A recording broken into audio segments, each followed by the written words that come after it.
کہ اس وقت جو پورا کا پورا حوثیوں کا جو طبقہ ہے اس نے سمندر کے ایک خاص علاقے پر قبضہ کر رکھا ہے اور وہاں سے تجارت کے راستوں کو بند کر دیا ہے۔ یہ ہم اور آپ سب جانتے ہیں کہ سمندر کے راستے سے ہی تجارت ہوتی ہے اور تجارت کی بڑی شاہراہیں گویا کہ سمندر ہی ہیں، جہاں پر اس وقت گویا کہ روک لگا دی گئی ہے اور ساری دنیا اس وقت بڑے تجارتی خسارے سے نقصان سے گزر رہی ہے۔ السلام علیکم ورحمۃ اللہ وبرکاتہ۔ حضرت مہدی کے سلسلے میں آپ نے ہماری اس سے پہلے کی جو ویڈیو سنی ہے اس کے آگے کی ایک بہت اہم بات آج میں آپ کی خدمت میں پیش کرنے جا رہا ہوں، اور اس بات کا تعلق 7 علماء کے ایک واقعے سے ہے، ایک حقیقی کارگزاری سے ہے جس کو اللہ کے نبی صلی اللہ علیہ وسلم کے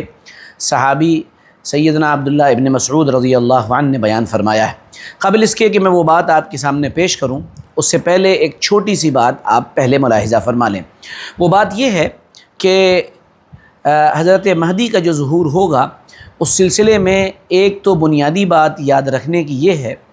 کہ ان کا ظہور جب ہوگا تو بہت سے لوگ دنیا میں ایسے ہوں گے جو ان کا انکار کر دیں گے، اور مجھے ایسا لگتا ہے کہ شاید وہ ایسا دور ہوگا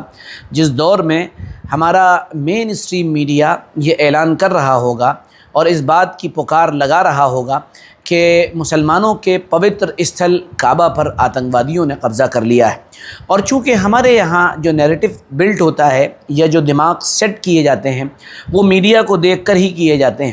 اس کے نتیجے میں عام طور پر جو لوگ ہوتے ہیں وہ انہی باتوں کو صحیح سمجھنے لگتے ہیں جو باتیں باقاعدہ میڈیا ان کو سمجھا رہا ہوتا ہے۔ تو اس لیے ہم اس دور میں جی رہے ہیں جہاں پر ہمارے لیے سچ کو جاننے کا ایک ہی طریقہ ہے اور وہ ہیں مستند علماء اکرام۔ چنانچہ اب ایک بہت اہم اور ضروری بات ہمارے لیے ایک واجبی درجے میں گویا کہ ایک ہمارے اوپر ایک فرض سا آ گیا ہے کہ ایسے علماء اکرام جو قرآن و حدیث کا گہرا فہم رکھتے ہوں اور موجودہ حالات کا شعور رکھتے ہوں وہ بیدار ہوں، اور بیدار ہو کر پوری ہمت اور طاقت اور قوت کے ساتھ کتاب الفتن کا مطالعہ کریں، خاص کر مشکوٰۃ شریف کے اندر کتاب الفتن کے سلسلے میں جو احادیث وارد ہوئی ہیں ان کو پڑھیں، اور پھر بہت ہی جانفشانی کے ساتھ ان کی جو شرح لکھی گئی ہیں، شروحات ہیں، ان کا بھی مطالعہ کریں، اور پھر ان تمام چیزوں کو موجودہ دور میں امپلیمنٹ کرنے کی، لاگو کرنے کی، یا وہ احادیث مبارکہ کہاں کہاں سیٹ ہوتی ہیں ان کو بھی دیکھیں، تب جا کر کوئی بات ہم کو سمجھ میں آئے گی۔ جو حدیث میں اس وقت عبداللہ ابن مسعود رضی اللہ عنہ کے حوالے سے آپ کے سامنے نقل کرنے جا رہا ہوں وہ بڑی عجیب و غریب حدیث ہے، اور اس کو نعیم ابن حماد نے اپنی کتاب کے اندر نقل فرمایا ہے۔ عبداللہ ابن مسعود رضی اللہ عنہ کی روایت سے معلوم ہوتا ہے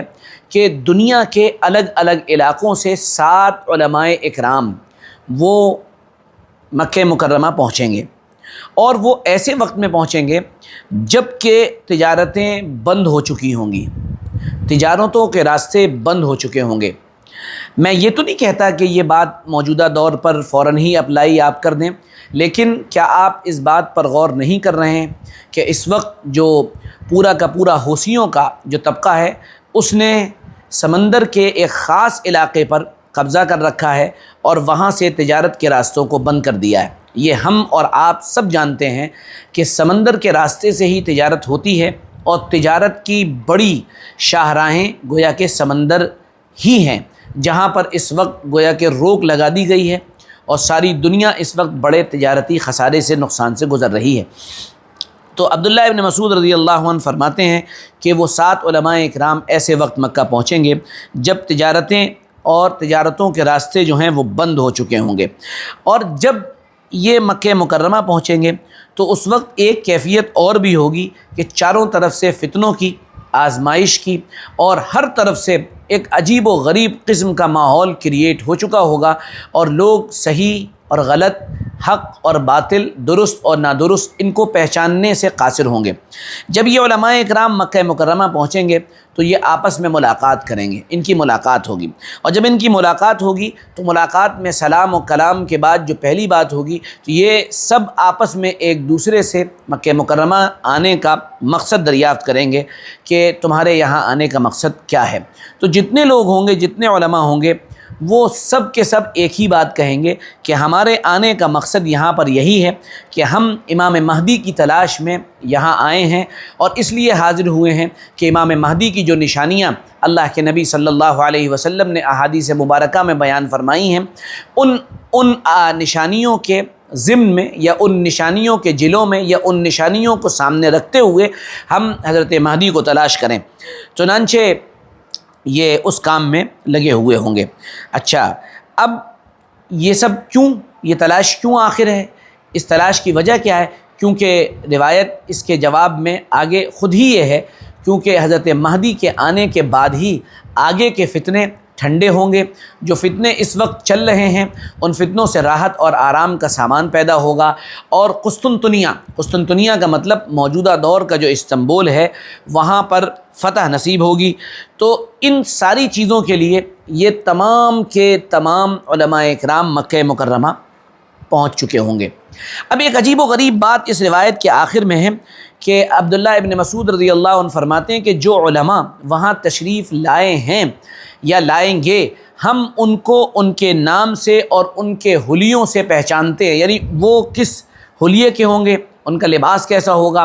ان کا رنگ کیسا ہوگا۔ عبداللہ ابن مسعود رضی اللہ عنہ فرماتے ہیں ہم اس کو پہچانتے ہیں۔ اس حدیث کو ایک اور حدیث سے ملا کر کولیبریٹ کر کے سمجھنے کی کوشش کیجیے۔ بخاری شریف کی یہ روایت ہے، اللہ کے نبی صلی اللہ علیہ وسلم کے صحابہ یہ بیان فرماتے ہیں کہ آپ صلی اللہ علیہ وسلم نے فتن کے جو احوال بیان فرمائے ہیں، آخری دور کے جو حالات بیان فرمائے ہیں، تو کوئی فتنہ ایسا نہیں چھوڑا کہ جس میں 300 لوگوں کو قتل ہونا ہو، 300 لوگ اس میں مارے جائیں، 300 لوگ اس میں شہید ہوں، اور آپ صلی اللہ علیہ وسلم نے ان فتنے والوں کے احوال، ان کے حلیے اور ان کا رنگ اور روپ اور ان کے باپ داداؤں کے نام ہم کو نہ بتا دیے ہوں۔ سوال پیدا یہ ہوتا ہے کہ جب بات اتنی صاف ہے تو پھر صحابہ نے ان چیزوں کو محفوظ کیوں نہیں رکھا؟ صحابہ کو ان چیزوں کو محفوظ کر لینا چاہیے تھا، ان چیزوں کو سیو کر لینا چاہیے تھا، اور ہم تک پہنچا دینا چاہیے تھا، یہ میسیج ڈیلیورڈ کر دینا چاہیے تھا۔ اب اگر یہ سوال پیدا ہوتا ہے تو اس کا جواب بھی صحابہ ہی دیں گے۔ صحابہ کا ایک مزاج تھا، اور وہ مزاج یہ تھا کہ صحابہ فتنوں کا ذکر سننے کے بعد فتنوں کے بارے میں جاننے سے زیادہ اس بات پر توجہ دیتے تھے کہ ان فتنوں سے نکلنے کی سبیل اور طریقہ کیا ہوگا۔ چنانچہ سیدنا علی رضی اللہ عنہ کی روایت بخاری شریف کے اندر موجود ہے کہ اللہ کے نبی صلی اللہ علیہ وسلم نے فتنوں کا ذکر کیا، تو جب ہمارے سامنے فتنوں کا ذکر ہوتا ہے ہم فوراً پوچھتے ہیں وہ فتنے کیا ہوں گے، ان فتنوں کی ترتیب کیا ہوگی، وہ کہاں پر واقع ہوں گے، ہم یہ پوچھتے ہیں۔ صحابہ کا مزاج یہ نہیں تھا۔ صحابہ میں سیدنا علی رضی اللہ عنہ نے فوراً پوچھا، یا رسول اللہ صلی اللہ علیہ وسلم، آپ جس فتنے کا ذکر کر رہے ہیں اس فتنے سے نکلنے کی سبیل اور اس کا راستہ کیا ہوگا یہ بتا دیجئے۔ یعنی صحابہ کا انٹینشن یہ ہوتا تھا، تو وہ فتنوں پر زیادہ فوکس نہیں کرتے تھے، اس سے نکلنے کی راہیں تلاش کیا کرتے تھے۔ اس لیے اکثر صحابہ نے ان احوال کو یاد نہیں رکھا۔ چند ہی صحابہ تھے جن میں بڑا نام حذیفہ ابن الیمان رضی اللہ عنہ کا ہے کہ وہ باقاعدہ یہ اپنے بارے میں بتایا کرتے تھے کہ لوگ اللہ کے نبی صلی اللہ علیہ وسلم سے خیر کے بارے میں پوچھتے تھے، اور میں آپ صلی اللہ علیہ وسلم سے شر کے بارے میں سوال کرتا تھا۔ یعنی لوگ تو فتنوں سے نکلنے کے بارے میں پوچھتے تھے، اور حضرت حذیفہ لوگوں سے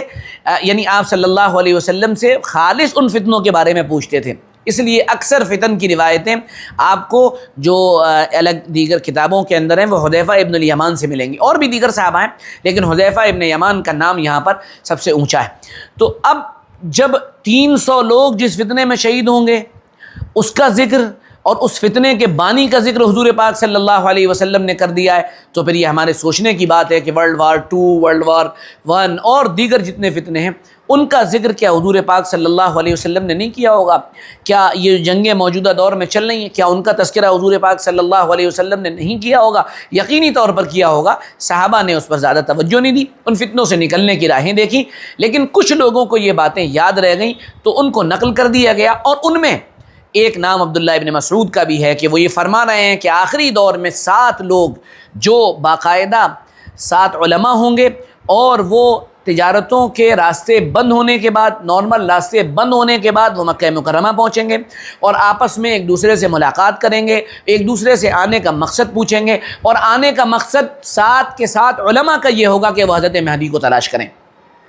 تو گویا کہ حضرت مہدی کی تلاش میں جو لوگ حیران اور سرگردہ ہیں ان کو یہ بات اچھی طرح سمجھنی چاہیے کہ واقعی یہ کرنے کا کام ہے، لیکن ہر کس اور ناکس کا نہیں، ہر آدمی کا نہیں، بلکہ صاحب علم، صاحب فہم، رسوخ رکھنے والے علماء کا کام ہے، یہ کام ان کو کرنے دیجئے۔ باقی آپ ادھر ادھر کی باتوں میں مت پڑیے، پوری طاقت اور قوت کے ساتھ جو اعمال آپ کر رہے ہیں ان میں لگے رہیے۔ اللہ تعالیٰ اپنے کرم سے، اپنے فضل سے ہم سب کو دین کا صحیح فہم نصیب فرمائے، اور اللہ تعالیٰ اپنے کرم سے، اپنے فضل سے ہم سب کو دین کے مخلص خادمین میں شمار فرمائے۔ جزاکم اللہ، بہت بہت شکریہ۔ ویڈیو اچھا لگا ہو تو شیئر کیجیے، آگے پہنچائیے۔ السلام علیکم۔